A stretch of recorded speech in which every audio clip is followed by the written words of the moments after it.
Hello there and welcome to another exciting episode at Chat Up with Olayemi. Today is really going to be interesting, amazing. In fact, I can't wait to I can't wait to listen to today's conversation. There's going to be a lot to learn.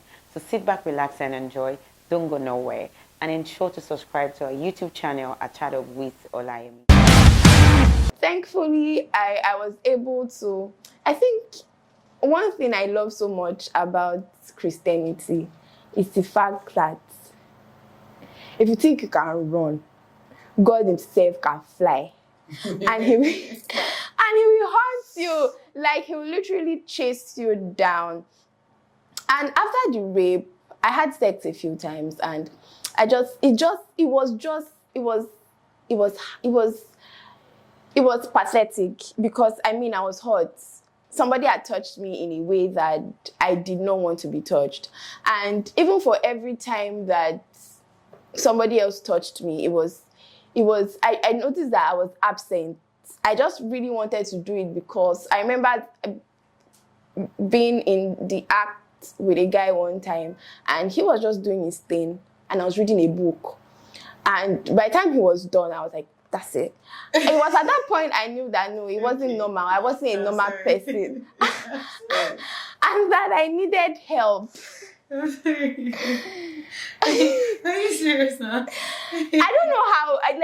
When I tell some people, and then he didn't stop. He didn't feel like, and I was like, well, I don't know why he did not stop, or he didn't feel like, why would this person not be present?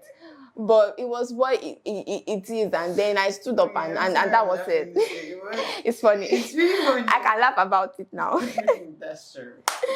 So, and then I knew that no, I needed help. I couldn't continue like this.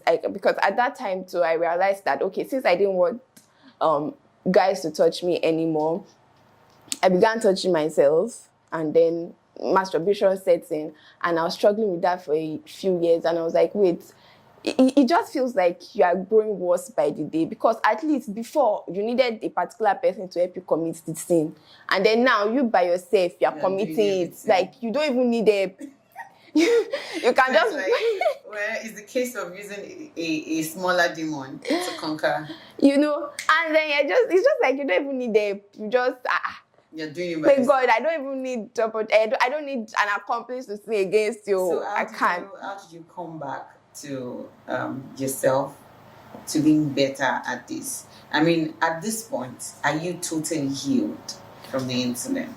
So, am I totally healed from the incident? I don't know. I recently read a book, Lost, by Dio Benson. It's a novel, but it had to do with molestation and all, the story was centered around a girl that I had to deal with. And I realized that I saw myself in that story. So there are things that we just push to the back of our mind. Wait, it has happened.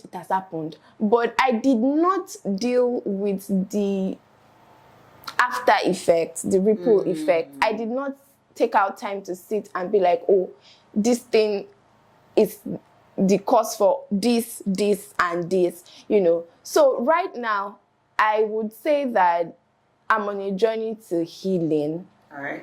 Because there was a day I was still out with a friend.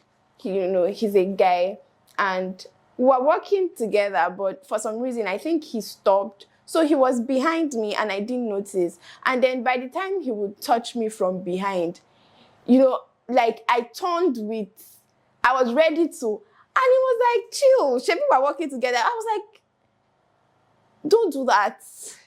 Don't. So there are still some stunts that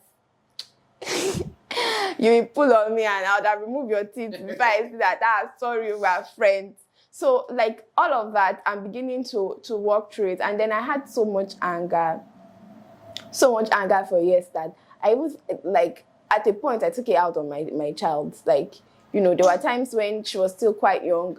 I was depressed. She would cry. Instead of me to feed her, I would cry. We look at each other. Hey, it's not only you that can cry. Me too. I have things that are making me cry. But thankfully, I've realized that, everything that's happened God was not ignorant of it. He was in the know.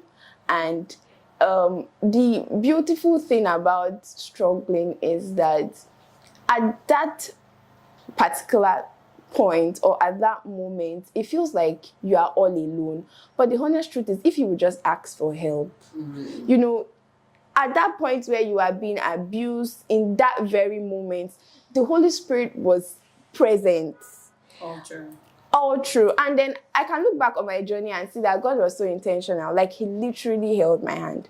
He literally held my hand through it all and was like, okay, you see, you, this girl, you're going to come out of this stronger. Yeah. And I'm actually happy about that, because the story didn't just start with a teenage girl got pregnant and that was the end of her life. I mean, you still continue, you still put through. You have your daughter who is greatly loved by you, and you're still inspired, being inspired. You're currently writing your book, which will be launched in some months from now. Yeah. That is really impressive and amazing. This journey is beautiful.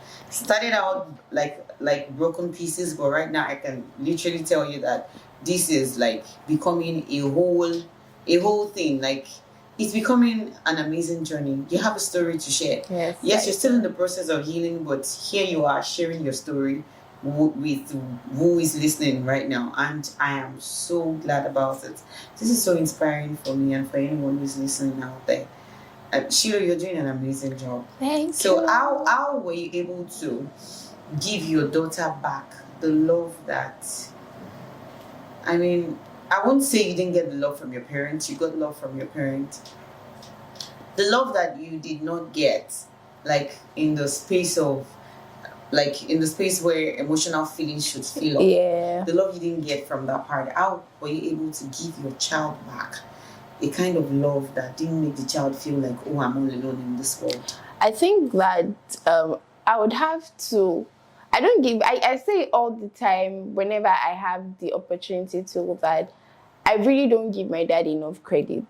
And yes, I realized that after my mom's demise, he was absent mentally, like, because he was trying to walk through, and that gave room to all of the stunts I pulled. But after I had my baby, he would always sit me down and he would always reassure me that, you see, all of the circumstances surrounding this girl's birth, like, it's nothing. It has nothing to do with how our life will play out. And I think my parents decided that, no, the same mistakes they made with me, it wasn't going to happen. And, you know, I remember asking another friend who is a single mom that, oh, do you wait till a particular time when you have the talk with her, like, oh, your father, and she was like, you don't have to wait. Like, this child has to grow up knowing that I have a father.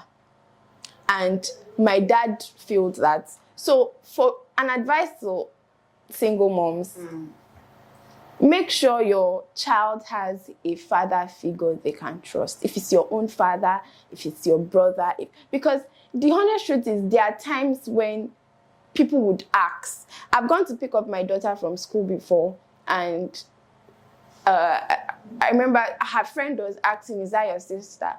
And I wanted to see her reply, because obviously she doesn't call me mom. She calls me Miss Shiloh. So, and her friend was asking, is that your sister? And she was like, no, that's my mom. And the friend was looking at her like, are you sure that's your mommy? And my daughter was like, yes. And the friend was like, where's your daddy? Is your daddy at home?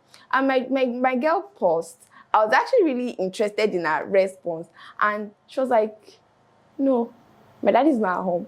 And the girl was like, where is he? She was like, I don't know, but I have my grandpa. I don't. And at that point, I was like, wow. Okay, like, I was so glad that I didn't cover anything like, oh, this, that. So she knows, she calls my grandpa daddy because everybody calls him daddy at home. But she knows that this is my grandpa, this is my grandma, and this is my mom. And my father is not a part of this picture because he doesn't want to be. And even though I'm not in the regular setting of father, mother, and child, I still have a nuclear family, I still have a strong support system. And I think that that's one thing, like, don't avoid as much as, regardless of how much it hurts, don't avoid the paternity discussion with your child. It's important that you have the paternity discussion with them once and for all. Wow.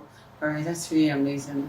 So the thing now is a word of advice for a teenage girl who's probably got pregnant and who feels like that's the end of the journey. No more purpose, no more purpose-filled life or destiny. This is the end of it. And I know there's something I really celebrate your dad for, the fact that he did not force you to pack your things and move in with the guy. Like, that's a lot of courage. And I think that's one thing our parents should imbibe in them. When a girl gets pregnant, you don't push that child to, oh yeah, you've done it. Otishe, sorry I'm speaking Yoruba, you've done it already. Now pack your things and go. You made the mistake, so you should bear its consequence. No, we shouldn't do that. We should do better. It's not the end of life. I mean, this is Shiloh here. She's living an amazing life. Yeah. She's about to launch a book. That's a big deal for me. It's a deal breaker. So, an advice for a teenage girl who's got pregnant and she's trying to get her life back. Okay, so Olayemi already said the first part of the advice, which is to parents. Please don't push her out. Like, at that point, she needs all the support that she can get.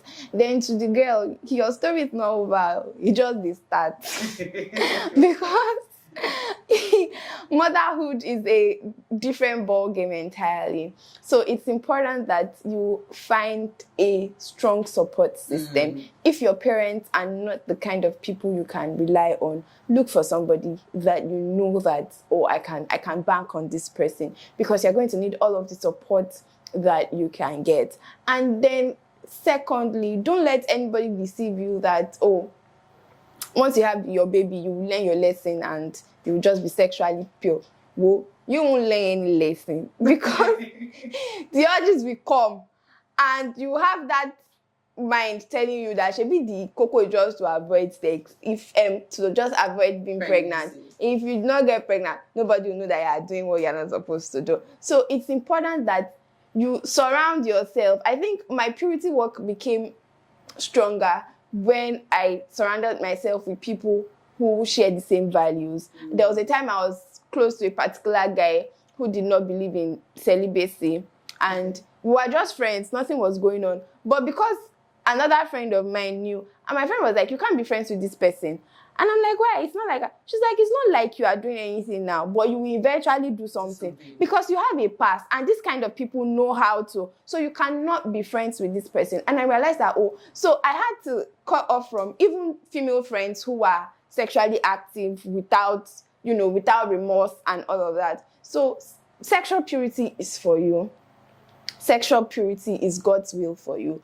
But you are going to have to decide and make up your mind that, I want to stop this habit, and these are the steps I'm going to take, and this is how I'm going to hold myself accountable. So yeah, you got this. Thank you so much. It was nice having you around. Thank you so much for having me. Yeah. My closing and parting words. If you have been through so much, no matter the level of brokenness, no matter the hurt, no matter the anger, the rage, no matter the level of molestation, and how shattered you feel your life is right now, I need you to know that you can pull these things together.